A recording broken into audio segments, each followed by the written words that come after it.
அது அவருடைய தனிப்பட்ட சர்வே. இப்போ கொங்கு பெல்ட்டை பொறுத்த வரைக்கும் எல்லாருமே பொதுவாக ஒரு விஷயம் ஏடிஎம்கே தான் அங்கே ஸ்ட்ராங் அப்படிங்கிற ஒரு விஷயம் இருந்துச்சு. ஆனால் அதை உடச்சி தான் டிஎம்கே வந்தாங்க. இது முழுக்க முழுக்க காரணம் பிஜேபியோட அலையன்ஸ்னால மட்டும்தான் அங்கே ஏடிஎம்கே ஃபுல்லாக போச்சு. இப்போவும் அதே பிஜேபியோட அலையன்ஸில் தான் ஏடிஎம்கே உட்கார்றாங்க. ஸோ அந்த பழைய ஏடிஎம்கேவோட அந்த ஓட்டிங் வந்து அங்கே கம்பல்சரி இருக்காது. ஸோ இது அவங்க எப்படி அந்த ஒரு கருத்து கணிப்பு நடத்தியிருப்பாங்கன்னு தெரியல. ஸோ தமிழ்நாடு இளைஞர் கட்சி கிட்டத்தட்ட ஒரு 10 வருஷமாக நாங்கள் கொங்கு பெல்ட்டில் வேலை செஞ்சுருக்கோம். ஸோ நிறைய 2 எம்பி எலெக்ஷன் ஃபேஸ் பண்ணியிருக்கோம். அதை தாண்டியும் நம்ம ஸ்டேட் எலெக்ஷனும் ஃபேஸ் பண்ணியிருக்கு. இது போக எங்கள் நிர்வாகிகளும் நிறையா சர்வே எடுத்திருக்காங்க. அது கரெக்டான டைமில் வரும். ஸோ அந்த சர்வேயில் பார்த்தீங்கன்னா தெரியும். இப்போ இதில் கூட விஜய் அண்ணாவுக்கு கொடுத்துருக்க அந்த பெர்சன்டேஜும் இப்போ கரண்ட்டில் இருக்க முதல்வரோட அந்த பெர்சன்டேஜ் பார்த்திங்கன்னா பெரிய டிஃப்ரென்ஸ் இல்லை, 7% தான்.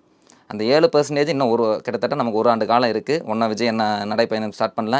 இன்னும் நிறைய விஷயங்கள் அவங்க பண்ணிகிட்டு இருக்காங்க. இதெல்லாம் முடியல. அந்த 7 கண்டிப்பாக இந்த 30 இல்லை, 30, 35 தாண்டி கூட இன்றைக்கி ஏடிஎம்கேல எதிர்க்கட்சி ஏடிஎம்கே.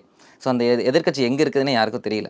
உண்மை அதுதான். யாருக்குமே தெரியல எதிர்க்கட்சி எங்கே இருக்குன்னே தெரியல. எத்தனையோ விஷயங்கள் எவ்வளவோ இங்கே நடந்தாலும் பெருசாக போராட்டங்கள் அவங்க எதுவுமே எடுத்துக்கல. அது சின்னதாக பண்ணாலும் அது பெருசாக வெளியே வரல. அந்த அளவில் தான் ஏடிஎம்கேவோட லெவல் இருக்குது. ஸோ அதனால் அந்த பெர்சன்டேஜ் வந்து என்னை கேட்டால் அது கம்பேர் பண்ண தேவையில்லைன்னு நான் பர்சனலாக நான் யோசிக்கிறேன்.